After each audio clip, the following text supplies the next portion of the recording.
E aí, moçada, tudo bem com vocês? Então, boa noite a todos para a nossa última aula do regime especial de processo civil, nessa segundona aí, dia 17, né? Então, relembrando a todos aí, amanhã nós teremos a nossa prova. Eu vou deixar ela disponível para os senhores, então, lá no portal do mentor. Então, não deixa para a última hora. A partir do momento que vocês forem fazendo essas provas aí, eu já vou corrigindo mais à tarde, então já vai adiantando também para até mesmo o fechamento do nosso regime especial. Muitos de vocês aí querem resolver pendências, né? Então não deixa para a última hora para poder fazer e protocolar as atividades e muito menos a nossa prova, né? A nossa prova aí que vai ser uma prova bem tranquila. Façam então primeiro as atividades, depois façam a prova. A prova é um grande apanhado de tudo que nós vimos aqui e ainda das questões aí que já foram direcionadas nas nossas atividades. Então, um macete é você até mesmo utilizar a sua atividade como material de apoio para fazer essa provinha.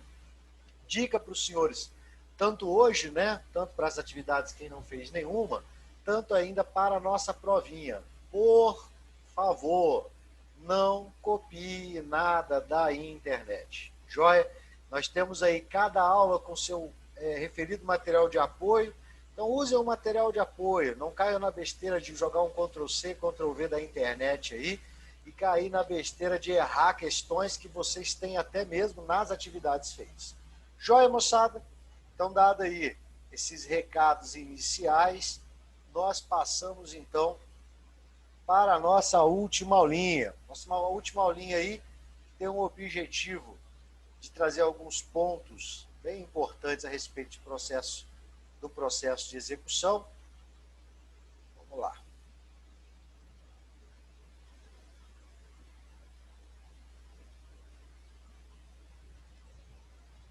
Então vamos lá. Hoje a gente vai ver o processo de execução para entrega de coisa incerta.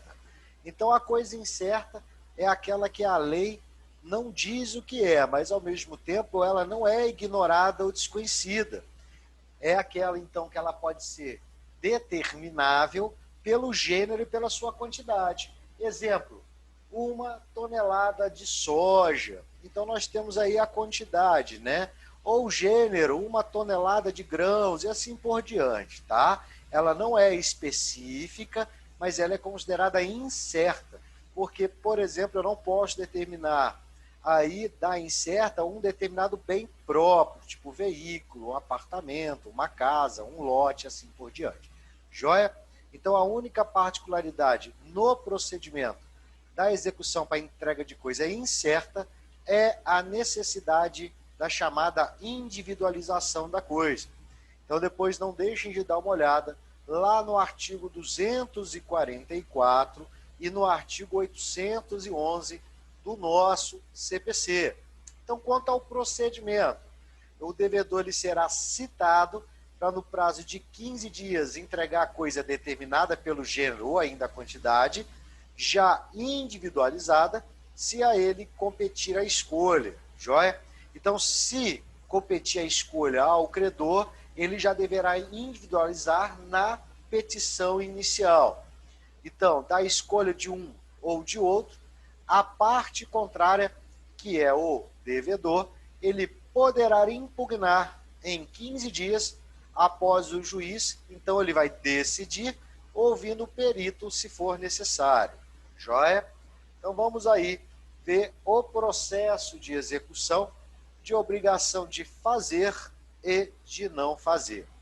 As obrigações, as execuções de obrigação de fazer e não fazer, elas estão expressas lá no artigo 814 seguintes, joia? Então são aquelas em que o devedor compromete-se a realizar uma prestação consistente em atos ou serviços de natureza material ou ainda imaterial. Ela se diferencia das obrigações de dar, porque nesta o interesse do credor não está no fazer, mas na coisa, né? Ou seja, nas obrigações de dar, o credor quer a restituição da coisa e não a conduta do devedor. Nas obrigações de fazer, o interesse, então, desta execução se concentra na atividade dele e ainda nas suas qualidades pessoais que geram aí ou dão importância a este ato, beleza? A exemplo, nós podemos colocar aquela prestação de serviço específica. Você reconhece o serviço profissional de determinada pessoa e você quer que apenas ela faça aquilo, joia? Então vamos ver aí a chamada obrigação de fazer fungível e infungível. Primeiramente, então, os senhores têm que relembrar o que são bens fungíveis e os chamados bens infungíveis. Relembrando, então, bens fungíveis são aqueles que podem ser substituídos por outros do mesmo gênero, qualidade, quantidade, exemplo, cereais, peça de máquina, gado, joia, enquanto os bens infungíveis são aqueles que não admitem substituição. Exemplo, uma obra de arte, uma escultura, um cavalo de corrida específico e até mesmo o gado, ele pode tornar-se infungível, por exemplo, se for lá o boi bandido, né? Então ele é um boi infungível perto dos demais bois, joia? Então ambas, elas possuem meios de coerção, mas somente as fungíveis podem se valer da chamada subrogação. Só elas, então, autorizam a prestação por um terceiro, a expensas do devedor. As infungíveis, então, elas só poderão valer dos meios de coerção, beleza? E se eles se revelarem ineficazes, só restará, então, a conversão na chamada perdas e danos. A execução fungível, ela prescinde da participação do próprio devedor, enquanto as das obrigações infungíveis exigem a sua colaboração. E quanto ao procedimento? Então vamos ver o procedimento da execução das obrigações de fazer fungíveis, ou seja, aquelas que podem ser substituíveis, né? Então elas estão expressas lá no artigo 815 do CPC, e aí, se o título não indicar o prazo, o juiz vai fixar este prazo, sendo possível a aplicação de multa periódica em caso de não cumprimento. São aquelas multas que nós vimos na aula, salvo engano, de ontem, né? Que são as multas denominadas de astreintes, multa por descumprimento de determinação judicial. É aquela multa, então, que o juiz pode fixar de forma diária, buscando, então, forçar o devedor a cumprir a obrigação, beleza? E olha que interessante, na execução das obrigações de fazer fungíveis, o credor ele pode requerer que outra pessoa a cumpra no lugar, às custas desse indivíduo que deveria ter feito. Joia? Então, o juiz vai nomear uma pessoa idônea que possa, então, prestar o fato às custas desse devedor. Essa nomeação é livre e pode o juiz ainda determinar que o credor forneça indicações, ou seja, que ele forneça outras pessoas que possam realizar esta obrigação fungível. Então, o terceiro, ele vai apresentar uma proposta para realizar o serviço. Esta proposta é analisada pelo juiz depois de ouvir as partes. Joia? Se o serviço não for prestado pelo terceiro ou for de maneira incompleta, o credor ainda pode pedir ao juiz que o autorize a concluir a obra, à custa desse terceiro, que foi então nomeado para fazer, no prazo de 15 dias. E olha que bacana, se o credor quiser realizar o serviço, ele pode realizar. Inclusive, ele terá direito de preferência sobre todos os outros que se apresentarem, joia? E ele deve, então, realizar esse serviço no prazo de 5 dias. Agora, vamos ver a execução das obrigações de fazer infungíveis. Olha como é bem diferente. Então, o juiz ele pode utilizar da coerção para pressionar a vontade do devedor para cumprir essa obrigação, joia? Mas, e aí, por exemplo, ele poderia encobrir a questão de multa. Então, ele aplica lá uma multa diária no indivíduo para que ele cumpra essa obrigação de fazer infungível. Mas se restar insuficiente essas medidas coercitivas, ou ainda, se o devedor persistir na recusa, só resta uma coisa, gente, a conversão em perdas e danos. Joia? Uma observação, né? Essas infungíveis, elas são bem complicadas, né? Imagine a seguinte situação: você contrata, então, um artista famoso para realizar um determinado serviço, uma obra de arte. Você não pode, então, pedir que uma outra pessoa realize essa obra de arte, uma vez que quando você pactuou, fez aquele contrato, você buscava que aquela determinada pessoa cumprisse essa obrigação de fazer infungível. Então, é impossível a substituição da realização dessa atividade por outra pessoa. Por isso que só resta a conversão na chamada perdas e danos. Joia? E a execução das obrigações de não fazer. As obrigações de não fazer são aquelas que o devedor estava obrigado a deixar de fazer alguma coisa. A obrigação aí, ela sempre vai ter um conteúdo negativo. Essa obrigação, ela pode decorrer de uma ação de conhecimento ou ainda pode decorrer de um contrato específico, tá? Então, imagine a seguinte situação. Eu pego e vendo, então, eu sou proprietário de um posto de gasolina, tá? No bairro Centro. E aí eu te vendo um terreno, um lote, e neste contrato eu coloco uma cláusula que não poderá ser construído neste terreno posto de gasolina. Isto é uma obrigação de não fazer. Então, por exemplo, se você for realizar, você está descumprindo uma cláusula contratual. Joia? Nós ainda temos outras situações que, por exemplo, quando o indivíduo vende um ponto, ele vende o ponto, se ele vender com o comércio, aquele indivíduo, então, ele vai poder tocar o mesmo negócio. Mas, por exemplo, se eu tenho um contrato de locação comercial e naquele ponto eu tenho um barzinho, se o meu contrato vencer, eu posso colocar uma cláusula que não poderá ter, então, outro barzinho nesse lugar. Isto é uma obrigação de não fazer. Joia?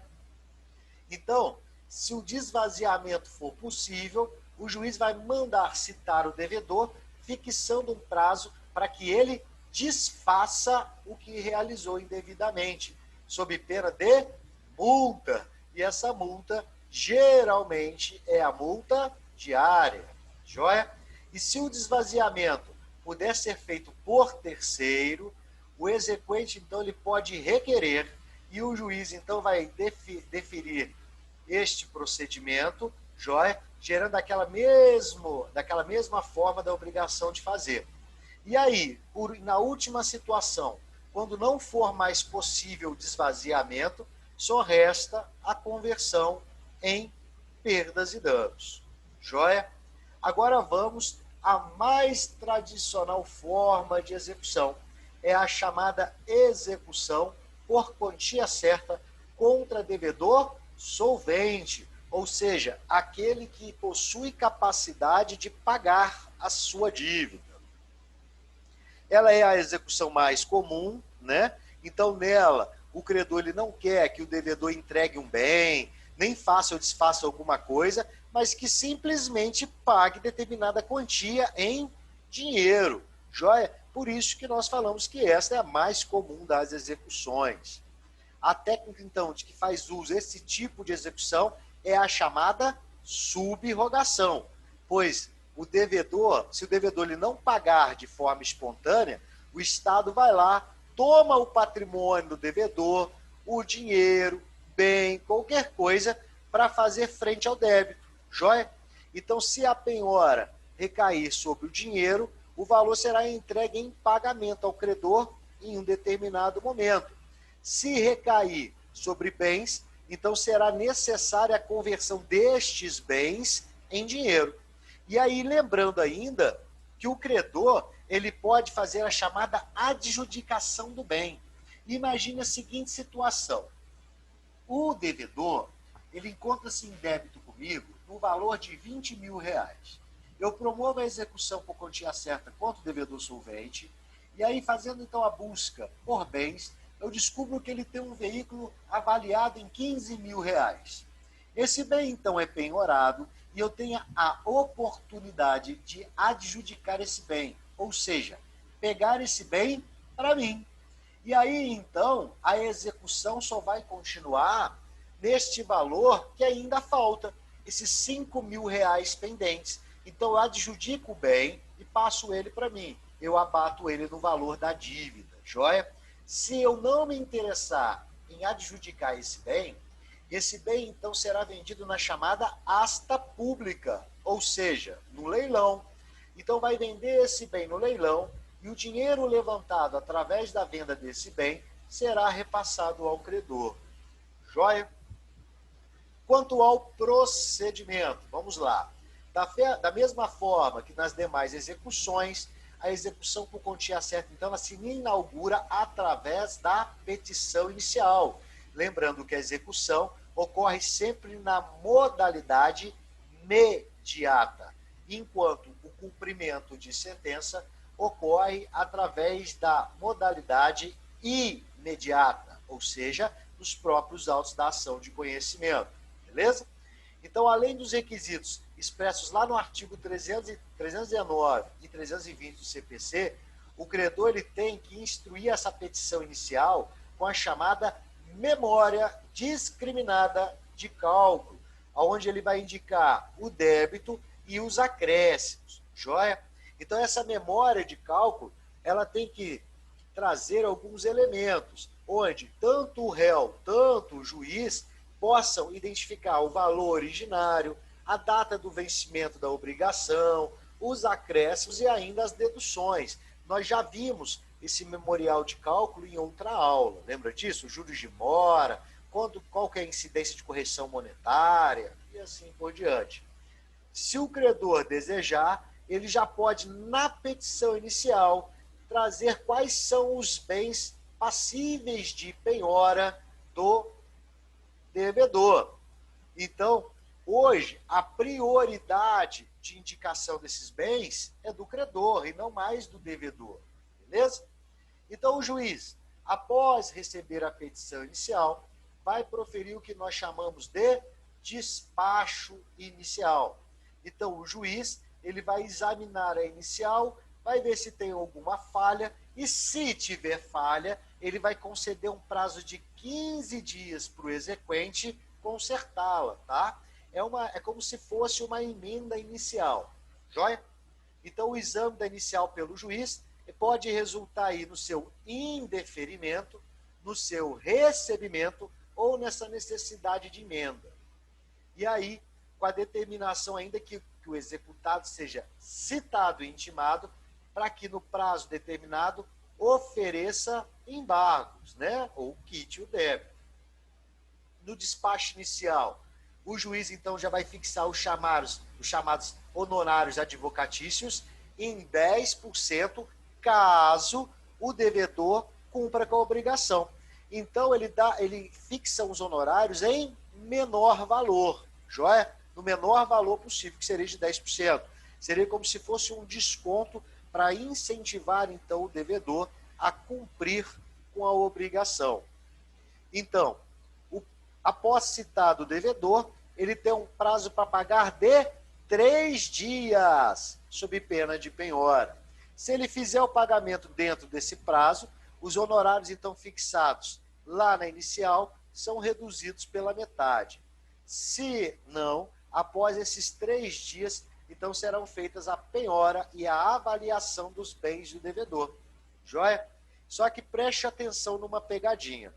Com a citação do devedor, passa a fluir 2 prazos bem distintos. O primeiro é de 3 dias para pagar e de 15 dias para ele opor embargos à execução. Mas olha que interessante, ocorre elas em instantes diferentes. O de 3 dias começa com a efetivação da citação, ao passo que ainda que esses 15 dias só ocorre quando o mandado, então, for cumprido e juntado aos autos. Consegue observar a diferença? Então, com a juntada aos autos do mandado de citação, passa a correr o prazo de 15 dias para os embargos, preste atenção, independentemente de ter ou não havido penhora. Então, ele tem um prazo de 3 dias para poder pagar e tem 15 para embargar. Porém, nesse intervalo de 3 a 15 dias, pode ocorrer a penhora dos bens do devedor. Joia? Então, os honorários advocatícios, eles podem ser elevados até 20% quando rejeitado esses embargos de execução. E eles ainda podem ser elevados mesmo que o devedor não tenha apresentado embargos, mas decorrente aí do trabalho do advogado. Então, quando o advogado tiver mais trabalho em busca dos bens a penhorar e etc., pode ser, então, majorado o valor dos honorários. E aí, vamos lá. Se os embargos não foram opostos, ou ainda, se eles forem recebidos sem efeito suspensivo, ou ainda julgado improcedente, passa-se a fase que nós chamamos de expropriação. Ou seja, pegar os bens do devedor e passar, então, para o saco patrimonial do credor. Quanto ao pagamento, para que seja extinta, então, a execução, o devedor, então, ele deverá fazer o pagamento integral do débito, acrescido da correção monetária, dos juros de mora, das eventuais multas e ainda dos honorários advocatícios fixados lá no despacho inicial, reduzido pela metade, obviamente, se o pagamento for feito dentro do prazo de 3 dias. Joia? Quanto à penhora, então a penhora é o ato de constrição que tem por fim individualizar os bens do patrimônio do devedor que ficarão afetados ao pagamento do débito, que serão executivos oportunamente. Então, o objetivo da penhora, inicialmente, nada mais é que garantir a própria execução, a própria efetividade da execução. Então, a penhora é um ato fundamental de toda e qualquer execução por quantia. Se não tivesse a penhora, provavelmente seria muito difícil alcançar a satisfação do credor. Então, ao promover a execução, o credor já pode, lá na petição inicial, indicar esses bens do devedor para que já sejam aí penhorados em caso de não pagamento no prazo de 3 dias. Beleza? Quanto à prioridade na penhora, existe uma ordem de preferência que está expresso lá no artigo 835 do CPC. E aí, então, no caput diz lá que a penhora deverá observar preferencialmente a seguinte ordem. Observe que a palavra é preferencialmente e não obrigatoriamente. Nós vamos entender isso já já, após ver qual é a ordem que o juiz deve penhorar de forma preferencial. Primeira delas, gente, a melhor de todas as melhores, de todos os melhores bens a serem penhorados, o dinheiro. E esse dinheiro pode ser em espécie ou em depósito, ou ainda em aplicação em instituição financeira. O dinheiro é o melhor bem para ser penhorado, porque ele não depende de venda, não depende de nada. Dinheiro por si só adimplica uma obrigação, por isso a vantagem e a ordem de preferência. Joia? Temos ainda os títulos da dívida pública da União, dos estados e ainda do Distrito Federal, com cotação em mercado. Por quê? Porque esses títulos, então, da dívida pública, eles podem ser convertidos em dinheiro de uma forma muito fácil e rápida.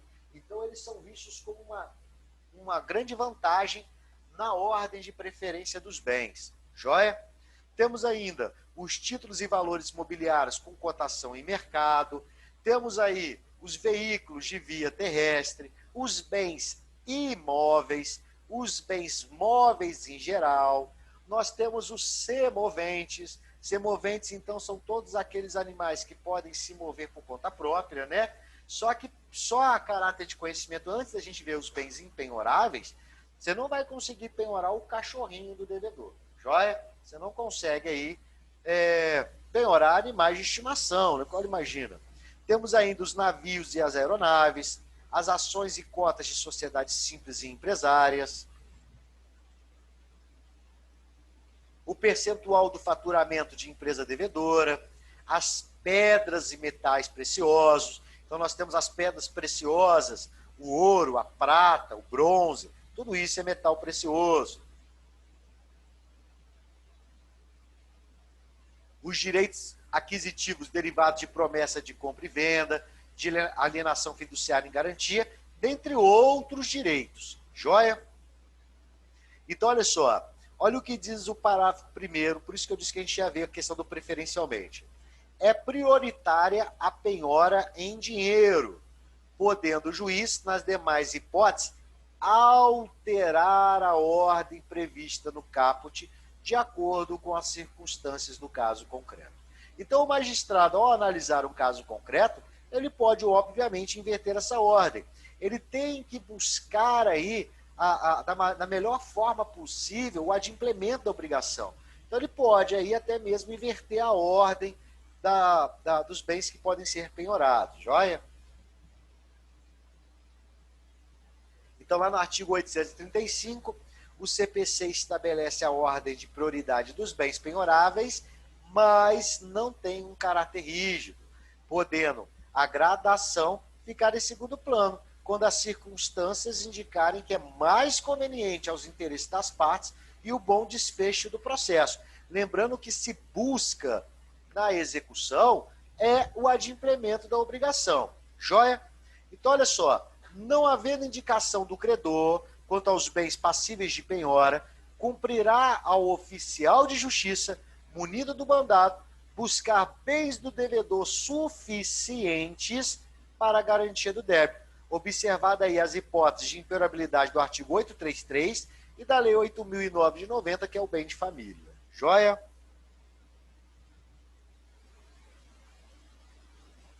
Quanto aos bens impenhorados, estão previstos lá no artigo 833 do CPC, beleza? E olha só, são impenhoráveis. Então, os bens inalienáveis e os declarados por ato voluntário não sujeitos à execução. Os móveis, os pertences e as utilidades domésticas que guarnecem a residência do executado. Presta atenção na regra. E agora olha a exceção. Salvo os de elevado valor ou os que ultrapassem as necessidades comuns correspondentes a um médio padrão de vida. A exemplo aqui, sabe o que o nosso grande empresário Eike Batista tinha como peça decorativa na sua sala? Uma Lamborghini, avaliada então em 8 milhões. Muito embora aquela fosse uma peça decorativa, ela é considerada de elevado valor e ainda ultrapassa a necessidade comum de um médio padrão de vida. Então, por isso que ele pulou na Lamborghini dele, pulou nas obras de arte que compunham a casa dele, pulou no seu iate e assim por diante. Joia? Os vestuários, bem como os pertences de uso pessoal do executado. Preste atenção, salvo se de elevado valor. O relógio é pertence pessoal, o Rolex é de elevado valor. Consegue entender a diferença? Parte um senso aí do médio padrão de vida, beleza? Ou ainda, imagine aí aquele ator, atriz famosa que possuem peças aí de estilistas famosos, avaliado em alto valor. Isso também é um vestuário que ultrapassa o chamado médio padrão de vida, beleza? São ainda impenhoráveis os vencimentos, os subsídios, os soldos, os salários, as remunerações, tudo o que o indivíduo faz para poder receber o salário dele, tá? Ressalvado o parágrafo 2º. O que é o parágrafo 2º? Que diz lá que se você for devedor de alimentos, meu amigo, já era. Seu vencimento, seu salário, subsídio, qualquer coisa, pode sofrer penhora. Os livros, as máquinas, as ferramentas, os utensílios, os instrumentos ou outros bens móveis necessários ou úteis ao exercício da profissão do executado. Gente, você é pedreiro, você tem suas ferramentas. Essas ferramentas não poderão ser penhoradas, uma vez que você depende desse maquinário para poder trabalhar. Da mesma forma, outros bens móveis aí que são necessários para você exercer sua função.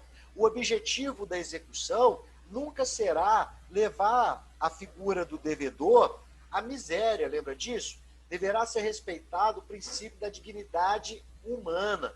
Então, não há motivos, por exemplo, para ter livros penhorados, para ter maquinários. Só que tem um detalhe: se for alimentos, se for dívida tributária ou ainda trabalhista, meu amigo, mesmo esses equipamentos, instrumentos, utensílios, eles poderão ser penhorados. Joia? É uma exceção a essa regra. O seguro de vida, e olha que interessante, os materiais necessários para as obras em andamento. Só que tem um detalhe. Então imagine que você esteja construindo a sua casa, beleza?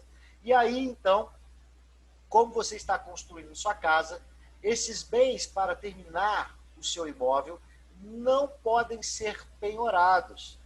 Mas olha que doideira, se a sua casa puder ser penhorada, opa, os materiais também podem ser penhorados.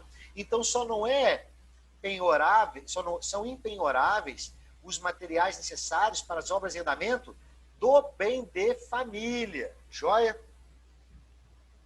Então, a pequena propriedade rural, assim definida em lei, desde que trabalhada pela família, joia?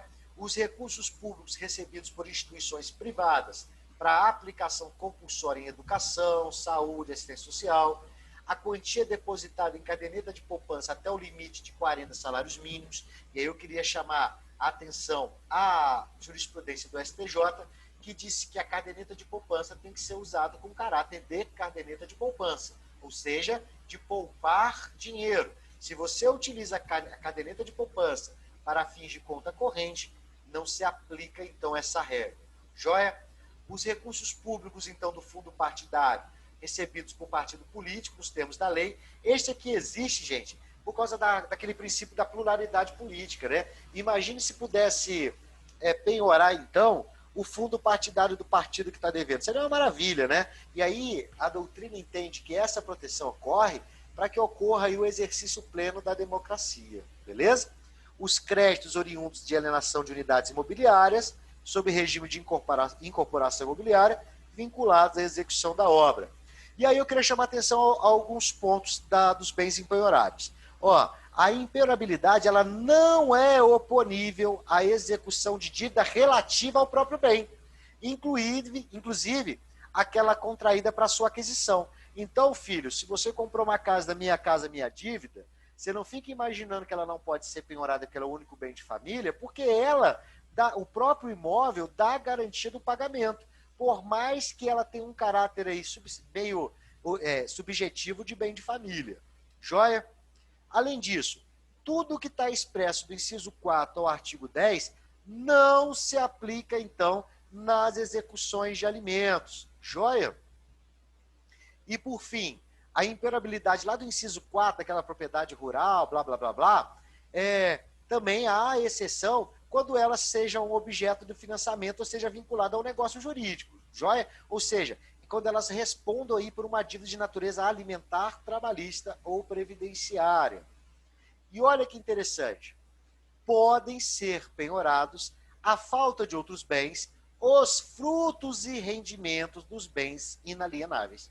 Então imagine então que eu não possa penhorar a sua casa porque é bem de família, mas você subloca a sua vaga de garagem. Meu amigo, este fruto pode ser penhorado.